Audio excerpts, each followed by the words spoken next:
Okay, here we go again. Lesson 13. For some programming tips, structures and macros. This will be good for COCO 1, 2, and 3, not just the 3 alone. So just some programming tips that may help you in the future with your coding. So let's start with structures. Let's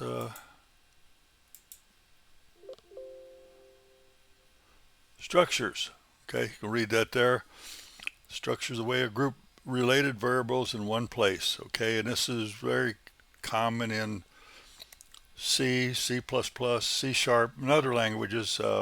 Combining stuff, keeping track of, call them objects if you want. Okay, in C, you'd have a defined one. You'd say it's a structure and give it a name.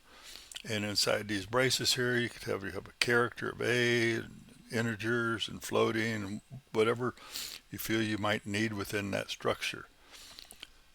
Oh, on the color computer, we're a little different here. And this is using LW tools, okay?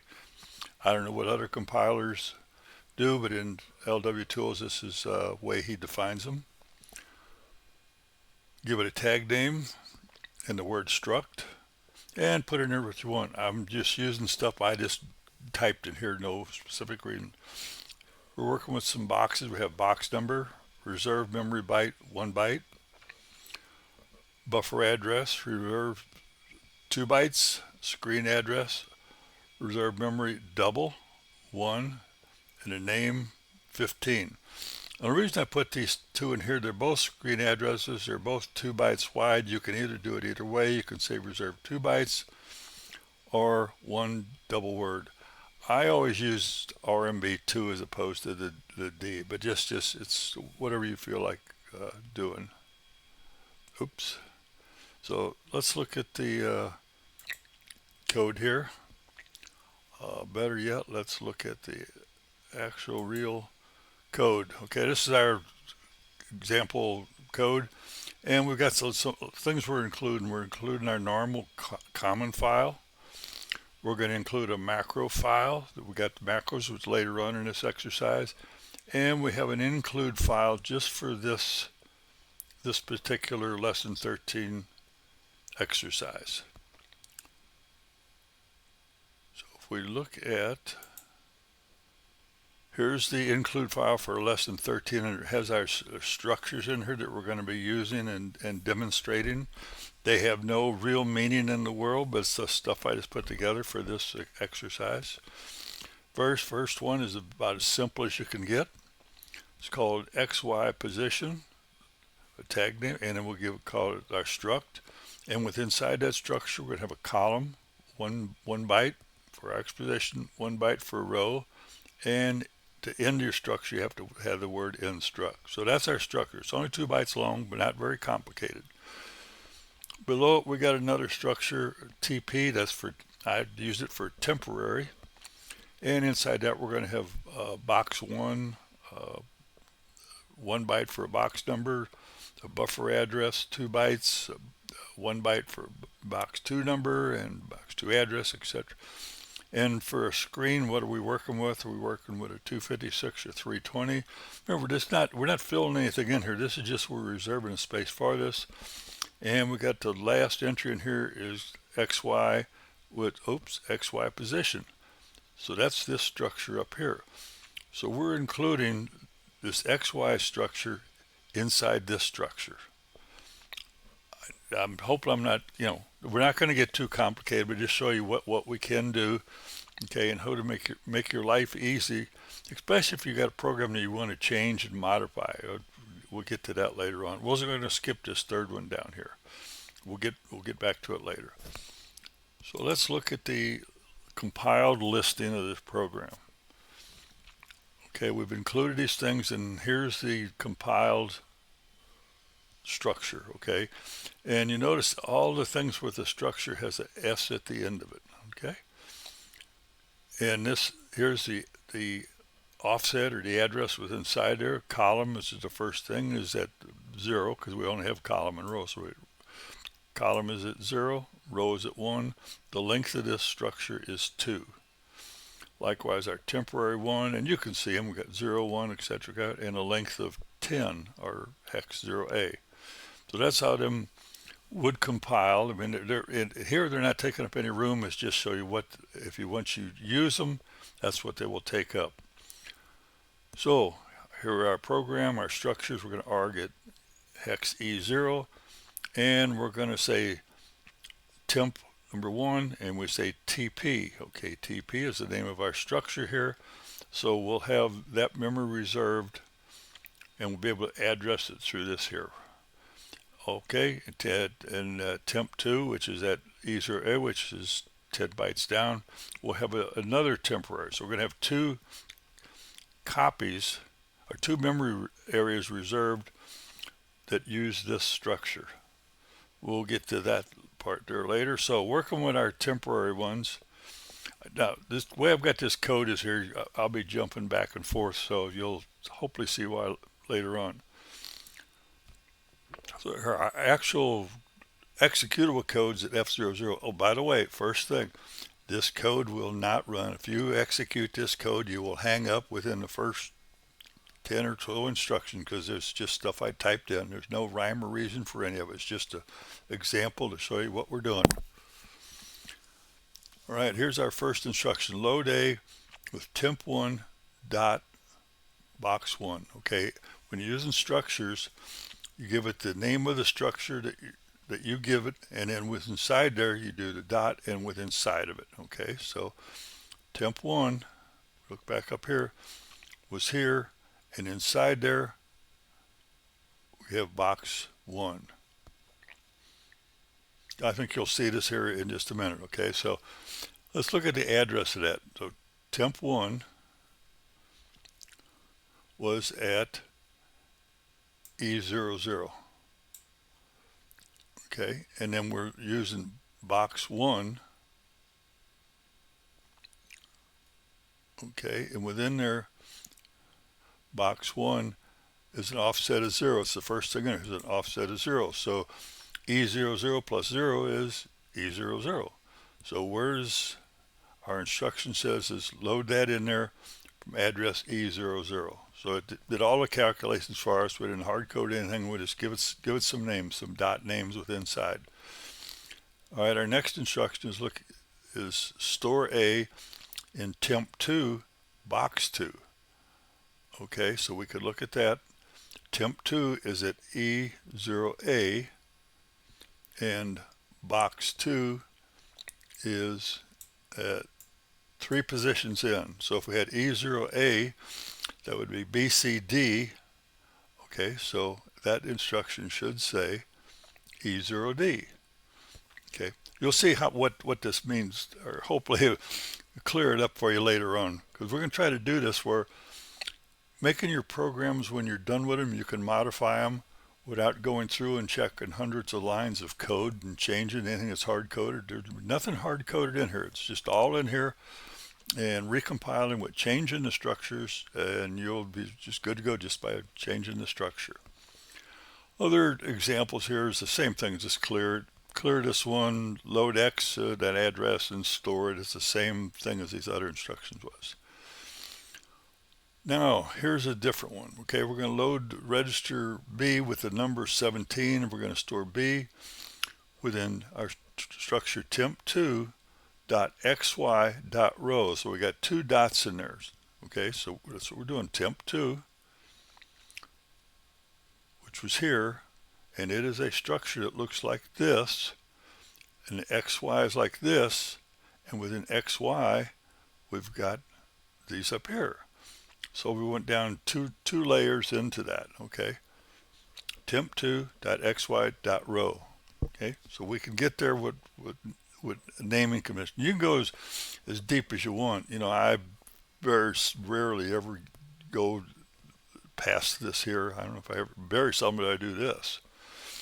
Another thing you can do with these structures is you can load A with this here's a reserved word within the compilers, size of, and then you put these braces here, size of temp1.xy. How long is that? Okay, well, we know from looking at it, it's 2 positions long. Okay, well, we know that in our head. We wouldn't have to do that. We could hard code, put a 2 in there. But again, if we was to change that, we'd have to go through the program and change any place we use that. So this here will give us that 2. Again, remember, this code does nothing. It's just examples as we go along. Okay, now we're going to work with these box numbers. Okay, so here's our next set of examples. We're going to take, okay, let's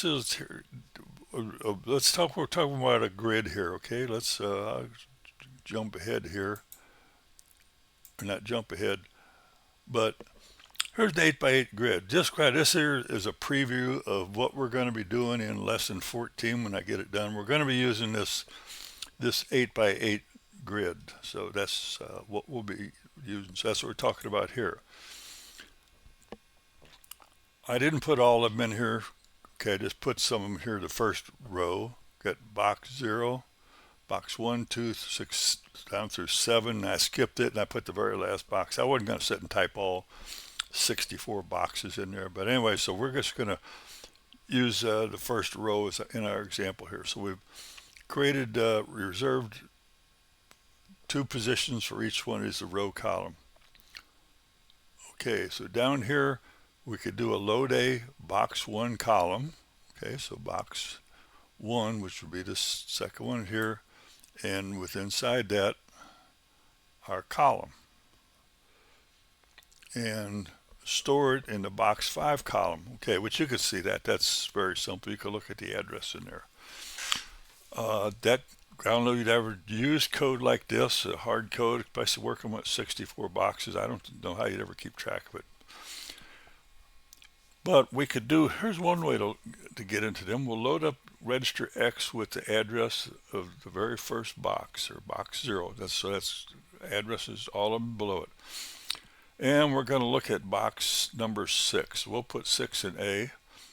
We'll load B with the size of box 0, okay, which we know from what we just talked about, it's 2, but it could be one of the other ones, and the size could be much, much different, okay.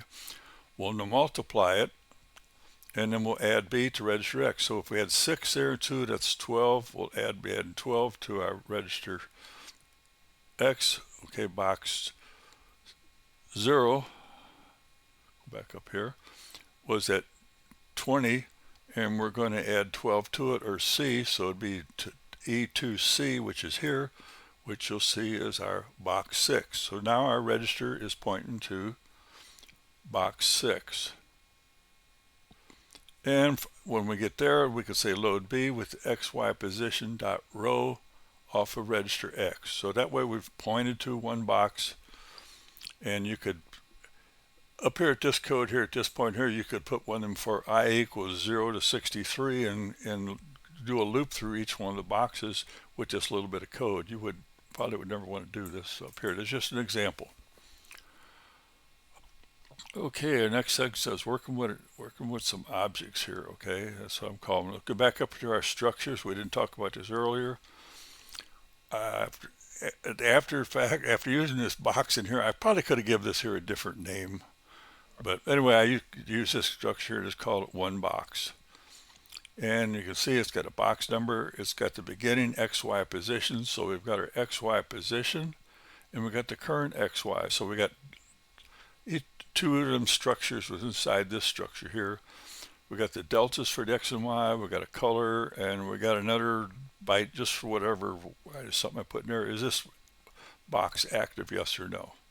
And our end structure. So that's our new structure we're going to work with. Okay. So I'm calling them down here. I'm calling them object. And you've seen these align statements I put in there. I put them in there so every little section we got, we could start on a 0 boundary, like 040, 020. I just put the align in there so it makes it easier to, if you're trying to figure out what address it is in this for this lesson, you could use that. That's what all the aligns are for. Anyway, so we've got two box objects, object 1 and object 2. So down here working with objects, okay. Again, code that means absolutely nothing. We're going to load up A with the size of it again, which is 9 bytes long. Other instructions we could do is the same as other one. Load B with the object 1, beginning XY, the column. Remember, 2 dots. Store B and with object 2, current XY row. Again, code that means nothing, but we did it anyway. All right, one more other thing we can do here to simplify things is we're going to, right here in the middle of our code, we're going to allocate some more spaces for this example. We're going to allocate 64 boxes here. Okay, we're going to have this one here, we're going to call box 00, our XY position. If you recall, that's just our 2 bytes, our column row. So we'll allocate one of them right there, and then we're going to reserve size of one of them structures times 63. So we've got 1 there plus 63 more. And to verify that, we're going to put an equation here, all box, the length of all the boxes. So it'll be here minus the very first box. And that gives us a hex, equates us to 80. And I put a note in here, 80 divided by 2 equals $40 or 64. So there's our 64 boxes without doing this kind of stuff here where you typed all this stuff in. Okay, and to address that, here again, we'll do our load A with 17. We can do a branch subroutine of get box address. It says enter what box number in A, which we just did, a 17. Load X with the very first box number, which was right here, box 000. Load B with the size of that box. Again, we know it's 2, but it could be a bigger structure. Multiply it, add B to X, and return for that subroutine, because X now is pointing to the correct box of them 64 boxes. And when you get back, you could load B with XY position to row X. So we would get the row for box 17 there. Again, you could put a loop in here for I equals 0 to 63 and go through this routine and get to each one of your 64 squares or boxes, whichever you want to call them. Okay, that was a lot of stuff that may or may be confusing or not. And this note I typed in here, okay, so all said and done, if you have a change, you get all done and your things are working good, and all of a sudden you need to change XY position. Again, this is just an example here. If you come up here and you say, I'm going to change, I need a change, darn it, I should have thought of this earlier. You could come in here and let's just type it out, type it in here. Let's put in here ZZZ.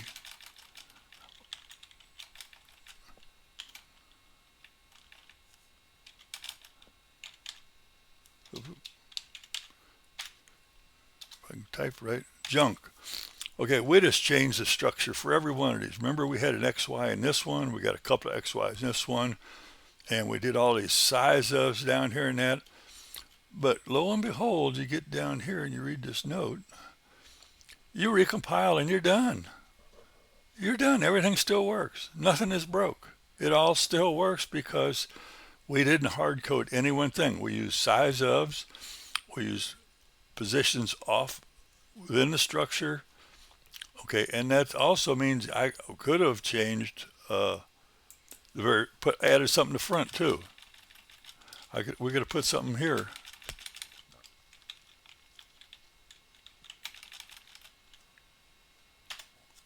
Okay, and it still works. Just recompiling your work. Okay, so if you come back and look at your code a month from now, a year from now, say, I'm going to add something to that. I really need to change it. You change it, recompile, and you're done. You don't have to go through 1,000 lines of code looking for where did I hard code what the length of something was or how much the offset was. It's all built in. Good coding practices. Enough on structures. Hopefully it will help you. Now let's talk about macros. I guess everybody knows what a macro is. It's a short way to put some code into your program. Repetitive stuff that you're going to use more than once. Let's see what we got. I want to actually look at the source code for this program here, okay? get down here to our macros. Okay, and here's what the macros we got in here. We got some, this is what the source code you would look like. Okay, int off, int on, that's for interrupts, short for that. Task 1, task 0, true flags, and we'll get into these other ones. So you don't have to remember anything about it. I mean, and what the code is, the macro will show up for you. So let's look at our compiled version. Okay, interrupt off. Here's the code that dropped out, or CC. Bit 6 plus bit 4 to disable it. Okay, what's this bit 6, bit 4 stuff? Okay, so in your common file, which I'll include in a zip file, or it may already be in your common file, is this section right here. It says bit stuff. Okay, right there. We've got bit all, which is all bits, bit none, all of them are 0, and or we have bit 7, 6, 5, 4, 3, 2, 1, 0. So you can either add this stuff to your common file, or I'll zip this in down to that part, because the actual code, I'm not going to include this. This code doesn't work anyway. So anyway, in our program, I've just put the word int off, and it drops out this code here. It took bit 6, bit 7, and ORs them. Interrupt on and CC, which is bit all. Remember, that was all the bits on, minus bit 6, minus bit 4. That will enable the interrupts. Okay, other ones we had in there was task 1 and 2. Remember, we've been using task 1 and 2 for our various things. This is for Color Computer 3 only, but we've been using task 1 and task 0. Well, here's an easy way to remember it. You type in the word task 1. It will load up 1 and store A and FF91, which, if you can remember FF91 and all these other control registers, good. Other than that, just type task 1, type 2. Same way here for true flag. If you want to set the carry flag, just say true flag, and it will, or CC, it sets the carry flag on for you, or false flag, it will turn it off. Okay, so much for them. Let's back to our,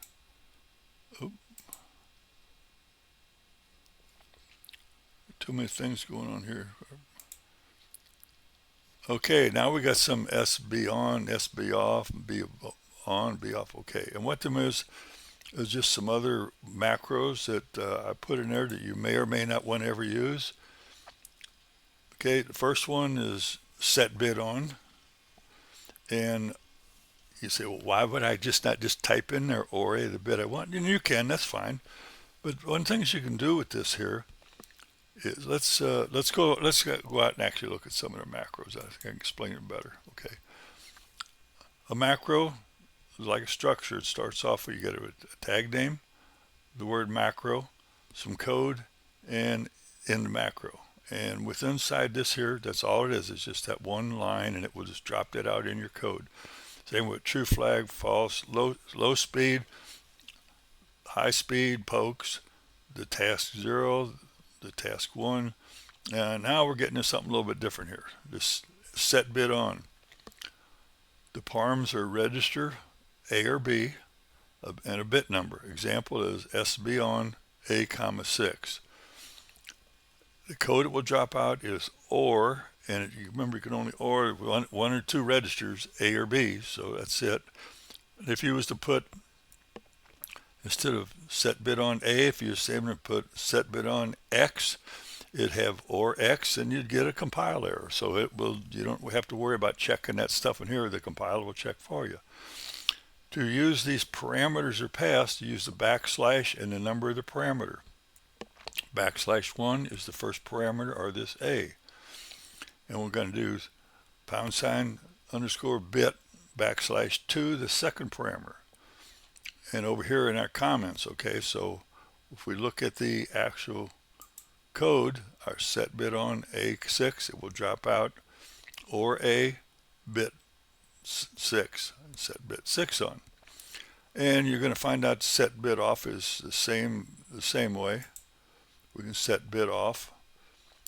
Okay, now what we'll do with that is, well, up here, I'm sorry. We use our bit all minus the bit that we want to set off.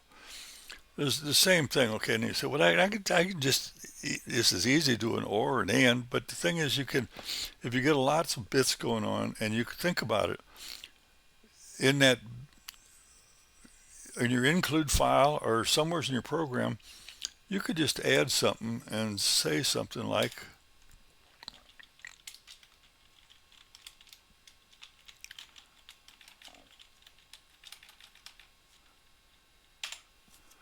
okay, and just have bit active, or you can call it whatever you want. And then you could just say set bit, set bit on, bit active.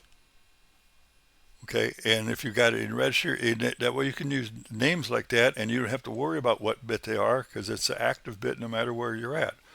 Because down here we got some other ones. Branch if a bit is on. Likewise, you could say branch if the active bit is on. You don't have to remember if it's bit 6 or bit 4, bit 2. You can just say the active bit, whatever you want to call it. Okay, so we got branch bit on. Okay, it's the same way. Parameters are A or B, the bit number, and the branch to address. And here an example is bbon A6 dummy X. So in the code it will drop out, branch bit on A6 dummy X. It will bit A, bit 6, test branch not equal to a routine called dummy, which just happens to be down here, just an address down here. Same way, branch bit off. Again, you instead of having that 4 in there, you could have that active bit in there. Just say bit active or whatever, like so, whatever you want to call it. Okay. Next thing we got is and here is a wait. Okay, which has got more involved code, and these things can get as complicated as you want or as easy. I just typed in some things I thought that would be examples that you could use. Again, we got to call it wait. Our macro will push register X. We'll load X with parameter 1. Okay, and that could be either, like say up here, it shows you be just 1,000, or you could put a dollar sign in there for a hex value. Load X with that value. Load X, decrement it, and just keep going right here. Just wait question mark, just to do that real quick. Pull X back off, and you did a wait. So in the compile code, here's our wait. Push X, load X with 2,000. Do that loop, and pull X. And here I put another macro in here, our high speed one, and because within our common file, we have R1 set defined as the correct address, which is ffdog9. So you don't have to remember it. All you have to do is you have to remember high speed and you're done. Low speed, same way. ffdog8, it clears that.